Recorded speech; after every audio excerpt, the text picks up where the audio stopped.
How should you use creatine? Oh, there's a lot of different ways to use creatine. I really like creatine. I've actually been taking creatine for 24 years. 24 years when it first became. It became popular when I was, I think, 13 or 14. Why? Well, the reason I used to take it is Yeah. because it helps give you more energy and endurance and basically more hashtag gains with a Z. Yeah. So, you know, if you're, what it does, you have a limited amount of phosphate stores, right? When you're making energy, one of the limiting factors is how much phosphate do you have, right? Okay.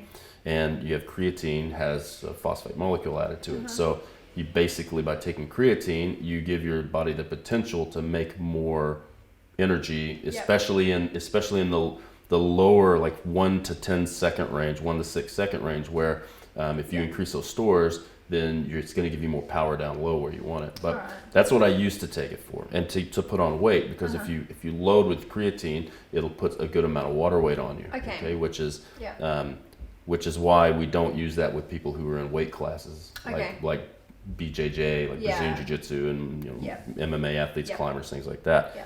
But now more recently, what I'm using it for is things like brain health. Oh. Okay. Double whammy. Because again, now that my body's breaking down, all I have left is my brain. So look after it. I'm really big in like taking things that are going to increase brain power, and one of those things is creatine. It's been shown to be protective against neurological issues in the brain. Yeah. We're studying a lot and researching and writing a lot, and you need a lot of brain power for that. Well, you're going to need ATP, you need energy, and the way we do that is by using creatine. So what is creatine? Creatine is a substance typically found in meat. Okay. So vegans that don't eat a lot of meat, it's a really good idea. Maybe 3, 4, 5 grams of creatine a day, and creatine's really inexpensive. So I would say that most everybody would benefit from taking 3 or 4 grams of it a day. So would you space that out, or can you take 3 or 4 grams? No, you can just take it all at once. Yeah. Is there a point that it's too much? Like, what would you not want to?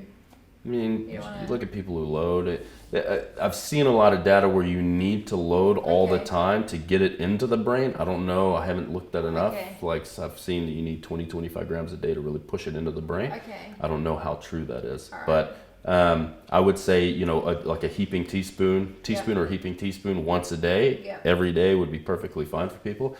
I would look for a high quality one. Like, don't use like a cheap Chinese grade one, because a lot of those will have heavy metals and a lot of it will be denatured in creatinine. But you'd want to use something, as a standard, I use Creapure.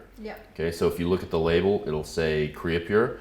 And that's the one I would use. It's going to be, you can tell the difference between it, the smell and the texture and the taste of good creatine versus bad creatine. And are there different ways to use it depending on what you want to get out of it? Or is there like an optimal way that most people should do it, as in taking just like 3 to 5 grams in the morning? Or can you load it after workouts? Or can you? Yeah, I mean, after workouts, your body's going to be more receptive of nutrients, so that's a good time to do it. Ultimately, if you're using for brain health, you just take it whenever you want, because it's going to need to load up in your body. But people that maybe you want to put on, maybe you have a young guy, kid, 14, he's going into American football, and he wants to put on 3 or 4 more pounds, he could probably load it up for a week, 25, 30 grams a day, and then go down to like 7.5 to 10 grams to maintain it. The more you work out, the more activity you do, the more you're going to have to maintain it.